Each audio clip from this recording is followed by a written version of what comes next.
Maine is home to a lot of history. Homes like this one behind me, built in the 1800s.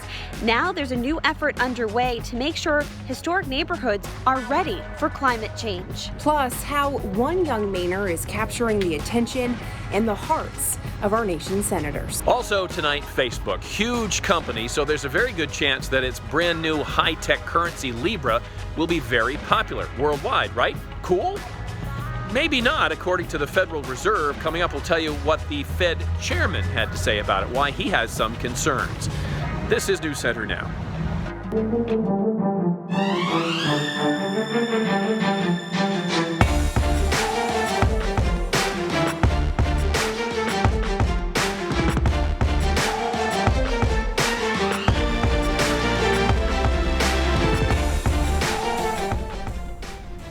And good evening, everybody. I'm Lee Nelson. Thank you very much for joining us. And I'm Lindsay Mills. A first-of-its-kind survey is underway for the state. It's a survey of historic homes in a couple of neighborhoods that are already known to deal with some flooding, but now they face more threats from sea level rising. How tall the foundation is and what it's made out of. A couple of graduate students have traveled thousands of miles from home. This one was built probably around, it says 1932. To spend part of their summer surveying hundreds of historic homes in Maine. Could water potentially get into the doorway and the foundation? Why? They say there's no other internship like this out there. Climate change is becoming a bigger and bigger problem and something that I'm concerned about and feel passionate about. Leslie Moore and Emma Service are documenting every home and building constructed more than 50 years ago across two neighborhoods, Bayside in Portland and Ferry Village in South Portland. Two areas all too familiar with flooding like this. These two neighborhoods were chosen because of the potential for impacts from sea level rise. Julie Larry from Greater Portland Landmarks is leading the survey effort. Where is the lowest entry point that water could get into the building? So are there basement windows? Is there a below grade entrance? Is there a bulkhead into the basement? We're looking at where the utilities come into the building. Is there a gas line? Where is it located? Funded in part by a grant from the National Park Service's Historic Preservation Fund, the aim is to get a better understanding of what needs to be done to better prepare historic homes from the effects of climate change. These are homes to people, and homes are a very emotional piece of our life, and so we want to help people in the same way that we give them advice about storm windows and making repairs on their home. We want to be able to provide them this advice as well. I'm going to note that the building is final. While it's part of their work as graduate students, helping strangers far from their own homes is something they sought out and chose to do. So that they can stay strong even as weather gets more extreme. And Greater Portland Landmarks is also conducting a separate survey of the wharves that are threatened by climate change along Portland's waterfront. And in other related things, it's beautiful out there today. Sure is. No flooding around here right now, anyway. Yeah. not for the moment. Not that it might not happen at some point. Let's talk to Keith, see what is going on. Hey, Keith. Hey, guys. It amazes me the lengths the Chinese climate change hoax is willing to go to for us to believe it. They even flood Portland, Maine. It's quite elaborate if you think about it. All right, 81 for a high today in Portland, 86 in Sanford. What's interesting, though, is if you've been outside, guys, I don't know if you went out at lunch, we dropped a cool 10 fast. Really? Yeah, the sea breeze was really quick out there. And look at it, 71 in Portland, 70 in Wiscasset. So away from the sea breeze, it's much warmer still in the 80s. Lots of cool stuff on radar right now. Sea breeze, see it moving inland. And actually, watch this. The sea breeze has popped up a thunderstorm right near Turner. So the sea breeze is its own air mass, and it kind of gets under air and makes it rise on the other side. So that's really, really cool, a sea breeze interaction there. And then smoke on top of all of it, still from Canada. And we also have some military, what do they call it? Chaff? What's that called, Jess? Chaff is how you say it. It's this like countermeasure that military planes use so you can't pick them up on radar. It's on our radar right now. So lots going on the radar right now. It could be chemtrails too, I'm not sure. But I think it's probably the other thing. Tonight, partly cloudy, guys. Tomorrow, for the first time in a little while, some showers and thunderstorms. But you're going to like the weekend And Lee's going to like the heat next week. He's going to be excited about that. Very good. Happy about that. Thank you, Keith, very much. Talk to you again in a bit, of course. Let's get to some headlines on this Wednesday. President Trump has declared an emergency in California after 2 damaging earthquakes hit the southern part of that state. He has also approved the state for federal assistance with earthquake response. The U.S. Geological Survey says aftershocks are still expected in that area for at least a week more, and there have already been thousands of aftershocks, some of them fairly powerful. A federal appeals court has thrown out a lawsuit accusing President Trump of illegally profiting off the presidency. It's a significant legal victory for President Trump. A 3-judge panel of the Fourth Circuit Court of Appeals overturned a ruling by a federal judge in Maryland who said the lawsuit could move forward. The suit sought to have Mr. Trump-owned properties such as his hotels and Trump Tower to turn over business tax returns and other documents. But the appellate panel said today that Maryland and the District of Columbia lack standing to sue. Farmers who live near the crash site of an Ethiopian Airlines 737 say they haven't received the compensation they were promised after that crash destroyed their fields. The jet crashed in March, killing 157 people. The crash also led to the suspension of all Boeing 737 MAX aircraft. Also, families of 15 Kenyans killed in that crash have rejected a compensation package by Boeing. Instead, they say they're going to take their case all the way to court. The FDA has issued an update about the potential dangers of xylitol if dogs were to ingest it. Xylitol is a common artificial sweetener, and while it's reportedly safe for humans to consume it, it can have deadly consequences for pets. Something as seemingly harmless as sugarless gum and sugar-free ice cream can be harmful to those dogs because it contains that ingredient. It's also found in many baked goods, peanut and nut butters, and even some toothpaste.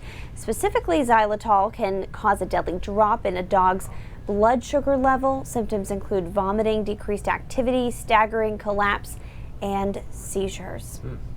Work is underway in Boston on a memorial for the victims of the 2013 marathon bombings. Yeah, the crews started installing 8 pillars near the finish line on Boylston Street earlier today. 4 of these spires will tower over the spots where the bombs went off 6 years ago now.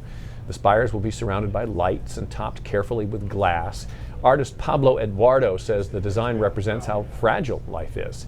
Planning of this memorial started 4 years ago, and it was between the city and the victims' families. The second phase of the construction is set to begin next week. After more than 47 years in uniform, South Portland Police Chief Ed Guggen says he is retiring in January. In an announcement to the department, Chief Guggen said this decision was not easy and he has loved his job. He has served as police chief in South Portland for 25 years, and before that, he worked for more than 2 decades at Portland's police department, climbing the ranks to captain there. He was a graduate of Portland High School and went on to enroll in a law enforcement program at what is now known as Southern Maine Community College. And in a Facebook post this afternoon, Chief Guggen said there is more work to do in his final months at the department, and he thanked his team and the community for support during the leadership transition. All right, coming up, Facebook is in hot water for transferring data and potentially for its new Libra currency. Yeah, plus we're going to meet a Maine girl who went to Washington to talk about a subject very important to her. What was it? We'll tell you later on Now.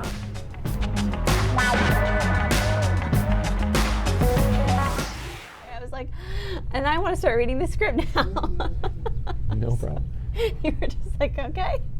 Oh, sorry. Well, so that's the usual jump-in point. Yeah, so that's true. that happens. Are we moving over there, Joffrey? We're going over here. Oh, hey, weather guys. Ben wants to know if we can still access weather Doppler radar in the app. Yeah, it's actually at the top of the weather. It's at the top of the weather page, Ben.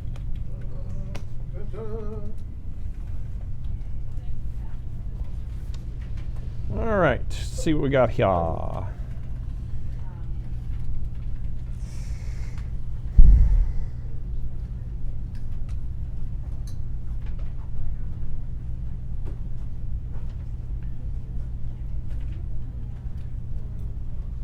Alrighty. Okay. Oh, I don't see a bump, but I might need to. My refresh. iPad wasn't updating, or my tablet wasn't updating earlier. I do see December one 12th. now. Yes, I do too. Sweet. And the weather affects us every day too. Keith's back with details. Got it. Intoxicated.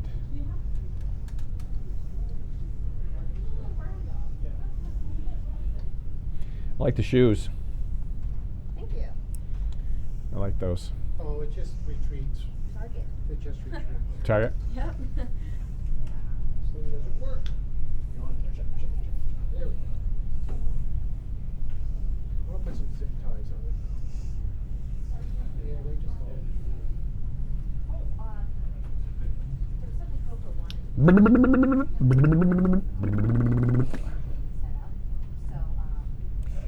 Da-da-da. My Facebook feed keeps freezing. Okay, good. Ben found it. He was looking for the radar on the new app. The Doppler radar. Yeah.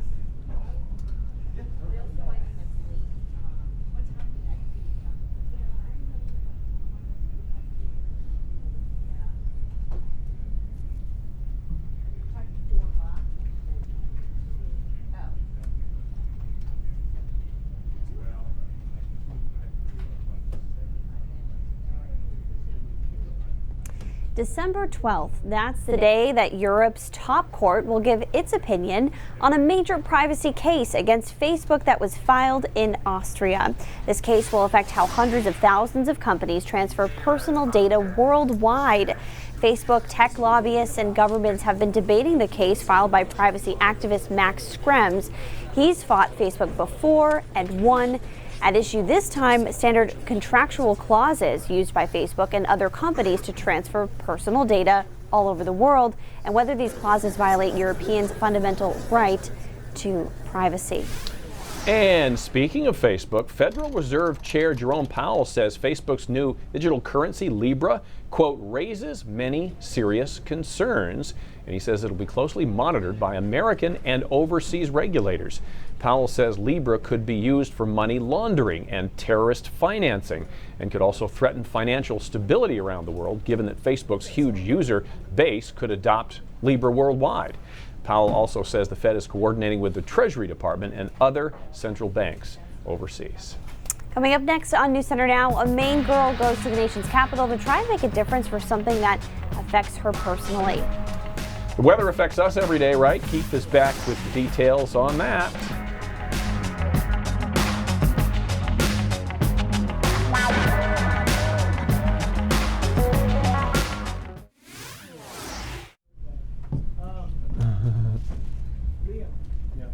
It's weird. I just responded to somebody on our live stream and it just didn't show up. Really? Yeah. Oh. On your personal page? I did it under Keith Carson. It just didn't show up. Am I wrong? I don't know if you banned you or not.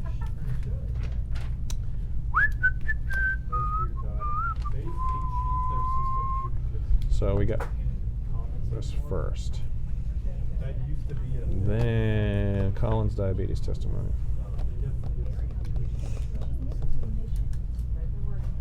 Thanks, Bill. Do I need to stand on this? Do we think? You should put one leg on it, but not the other. Like a flamingo. Like this. Yeah. Hi. I'm here to talk to you about diabetes. I feel like trying to package like that. Say diabetes 10 times. Diabetes? Say it 10 times. Diabetes. I've seen that, yeah. Diabetes. Why are we doing Because I think maybe when it comes up on the prompter, you might not know what it means anymore. diabetes? Isn't that amazing when you like think about a word over and over and you're over like, again? Is that really a Yeah. word? Yeah. Yeah. So what is it? Right. Diabetes. Are you sure? I'm gonna end up saying diabetes. Diabetes. Just don't say diabetes. Yeah. Great. Okay? That's what I'm probably gonna Just don't say that. Concentrate on it now so that you won't say it. Don't say my good joke. Hey, can you guys see the? Okay. Yeah.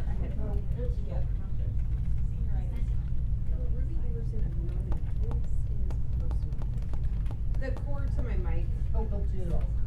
Good.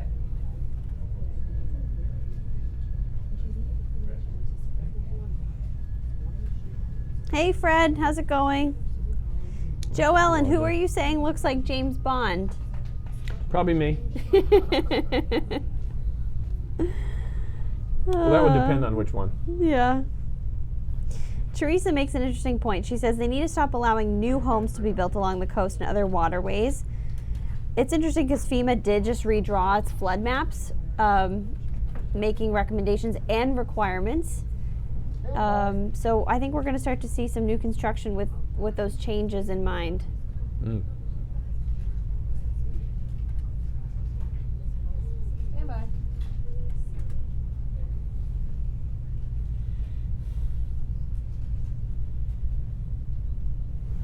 Living with type 1 diabetes can be tough, especially if you're a kid. In fact, there's still very little known about the chronic condition and what causes it. That lack of data is what prompted almost 200 children from around the country to take the fight for more type 1 diabetes research straight to the nation's capital, including one little girl from Maine. Samantha York is here to tell us her story. Hey, Sam. Hey guys, yeah, for Ruby Anderson of Yarmouth, this is personal. She was diagnosed with type 1 diabetes at a very young age, and she's made it her mission to spread the word about it. This morning, she and others addressed Maine's own Senator Susan Collins and members of the Special Committee on Aging in hopes of sparking the change she and others are looking for. Ruby, you're up. Sitting before a panel of U.S. senators, 9-year-old Ruby Anderson shares her story of living with type 1 diabetes. I was diagnosed with type 1 diabetes just before my 2nd birthday. I don't remember not having type 1 diabetes. What the Yarmouth native can remember is the impact her condition has had on her life. Even if I do my very best, my numbers can still be way off and I don't feel good. She and the other kids in this room make up the JDRF Children's Congress, an advocacy program for those who live with type 1 diabetes. With little known about the condition, this group is pushing for our nation's highest-ranking officials to take the lead on research efforts. Senators, I don't want my brothers and sisters to get type 1 diabetes. We need more research to find a cure. We even need better devices. We need to figure out what causes type 1 diabetes so we can stop it. Her testimony catching the ears of everyone in the room, including Maine's own Senator Susan Collins, who says she couldn't be more proud. When you hear from a little girl who has had diabetes since she was 23 months old, it really hits home. She gave everyone a very moving portrait of what it's like to be a young girl with a serious disease. With the help of other U.S. senators, Ruby is confident a cure can be found.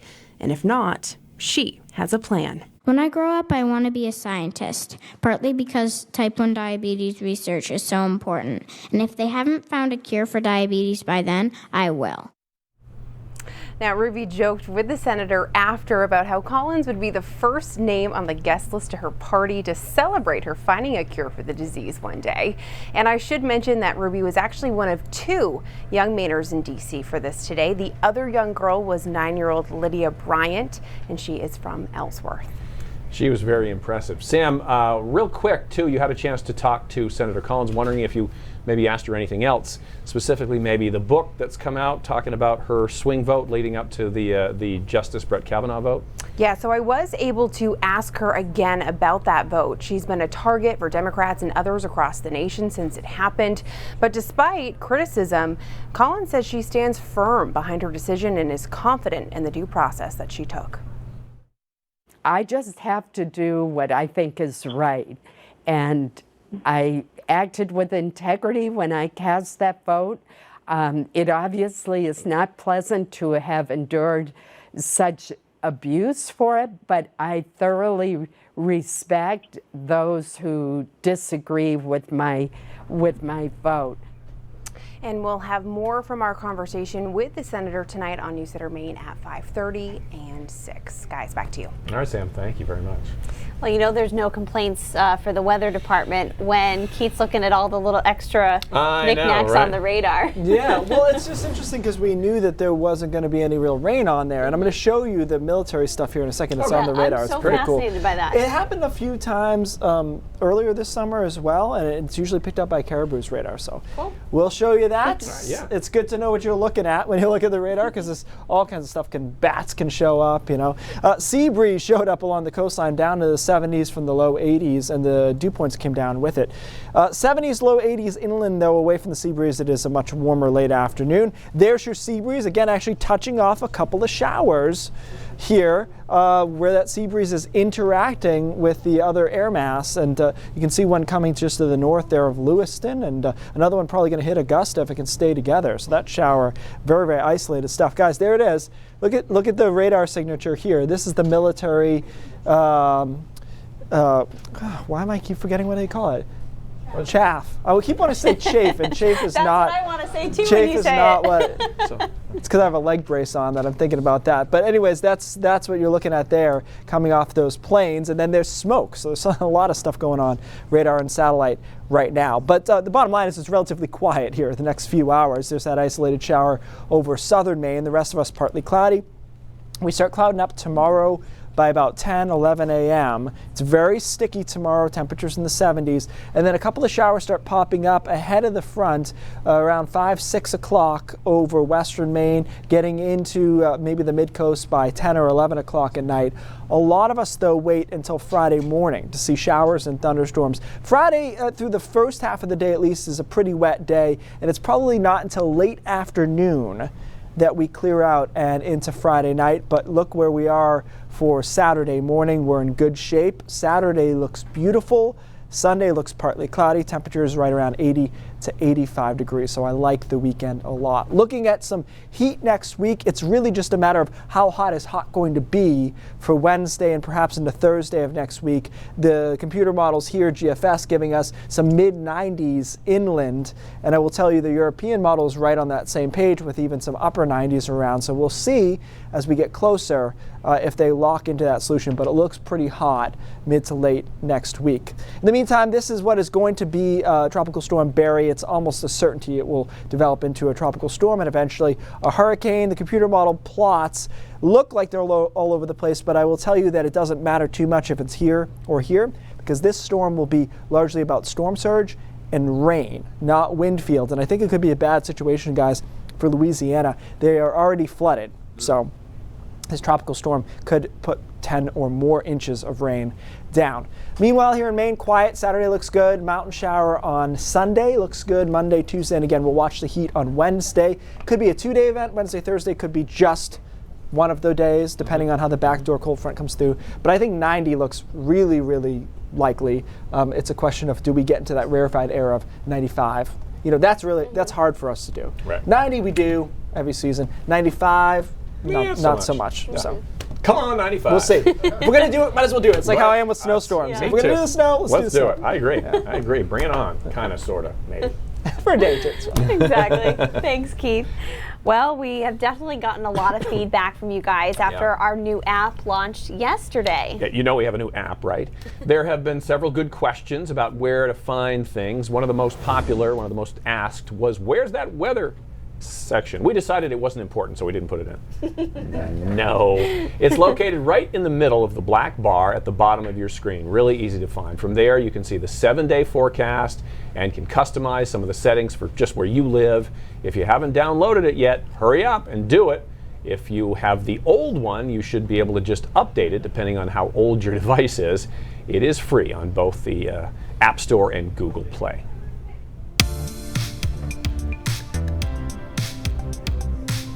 Taking a look at the world of Snapchat, a huge crowd jammed into Manhattan this morning trying to catch a glimpse of the World Cup heroes. The team, along with coaches and staff, rode on 2 different floats. The coveted trophy rode with the captains, Megan Rapinoe and Alex Morgan and Carly Lloyd. The parade ended at City Hall, where Mayor Bill de Blasio presented the players with keys to the city. And during a speech, Rapinoe's call to action was love more, hate less. Very cool to celebrate Team USA. Yeah, it's awesome. Some of the most watched videos on social media are gender reveals gone wrong.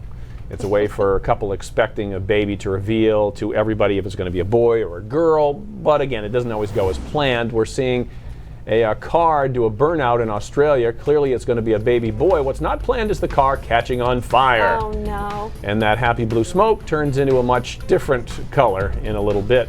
here. Sure. So be careful when you're trying one of these elaborate stunts. I hope that's not a bad omen of Right? what's to come. Good Lord. Yeah, maybe that's one reason why we didn't do one of those. That's No probably offense to anybody who does. They're very good cool, reason. but I mean, you could just cut into the cake, keep it easy. Right, right. Well, there's always that one sibling that just has to do things differently. Check out 18-month-old Landon's pose for a picnic in South Dakota. Now, the good news is he didn't actually bite into a real fish.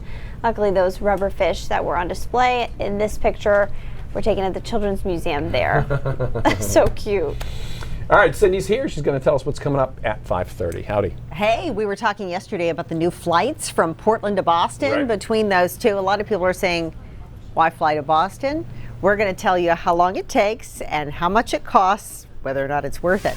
Plus, there you go. There's the there's the video we were just talking about.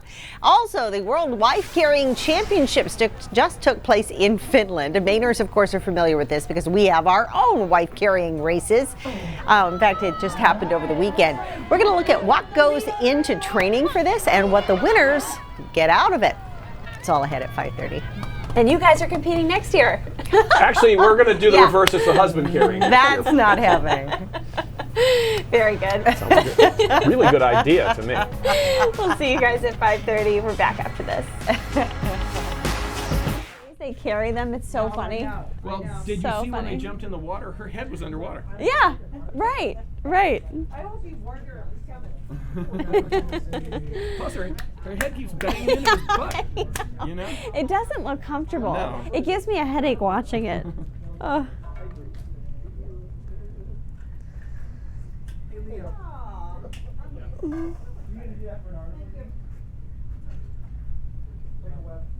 Oh, Teresa, that's really interesting. I know it goes for anything in life. The more you know about something, the better understanding you can have. It can apply to anything. Yeah, but let's do that one first. That would be cool. Right now, it's cool because it's like weird. Like you can totally clickbait it. What's this weird, like radar signature over northern Maine or something like that? And Rich, you bring up a good point about like batteries, and that is a concern, you know, where to store them. And you know, electric cars, unless that electricity is coming from a green energy, it's also coming from the same place we use all of our other electricity. So while it's not using gasoline, it's still using electricity. It is a conversation, you know, it's an important one to have though. All right. Yeah, I don't think it's a great thing. I don't think it's environmentally friendly. If people are going to get on the like Ooh, water spout. For sure. Yeah. Water I'm spout. actually surprised though that they dropped that in training because it is, you know, pieces of metal. It's like unpopulated area. Do you know this person? I do not know this person. I know who this person is. This is James Spann. He's a like a pretty famous weather nerd down in. Where's James Spann? Is he Alabama? Nashville? Alabama, yeah. So he probably just took a picture with him because this guy's in Nashville. Gotcha. He's a world weather intern. Yeah. Cool. Isn't it funny how Twitter's become like a little resume? Yeah, exactly. Mine isn't really. No. Mine says like purveyor of medium suits. Yeah. Previous man candy at Weather Channel. I think it's something like that. Yours is your brand. Yeah. It is on brand for sure. All right, today's Brain Drops is visual. This is Marathon, Florida. This is actually a couple weeks ago, but I told you I got a good nerd list, Yeah. and this was one of them. Take a look at this. This is a water spout. Can we make the video any bigger? That is insane. There we go. Let's blow it up. Is this real? It is. It is real. A couple of things. Water spouts are tornadoes over the water. Okay. Wow. The other thing is, you don't technically want to be as close as they are to it. My guess is a touchdown near them. Looks like they're on a fishing charter here. But I've never seen one shot that close and up the It's so the high. vortex of the actual. So let's just go back there to the beginning. So that's obviously this is what. Whoa. A normal, so here's what's interesting. A normal tornado would look like this if you could see it in its truest form. But what happens with tornadoes, of course, is they pick up debris. All the debris. And so you're not seeing just the vortex of the tornado. You're seeing debris on each side of it, so it looks like a much muddier type picture. Sure. But there's really no structural difference between the two. This is what you would call a rope tornado if it was over land. And I just think it's cool. We saw a water spout 2 years ago on Sebago Lake. So it can happen also over lakes, but obviously it's more common out here because they have a lot of thunderstorms, spin up, and they are dangerous if you get underneath them. Where is the water going from there? Just like spraying out? As high as the updraft can take it. So chances are it will get up there, the updraft will hold it for a while and then put it down as rain. Interesting. So that's where some of the stories of raining cats and dogs and whatnot would come from, is it would get up there and then gravity would bring it back down. This makes my jaw drop. Cool. It's really interesting. Cool. All right. News Center Maine at 5:30 starts right now. Hi, guys. Bye, Facebook.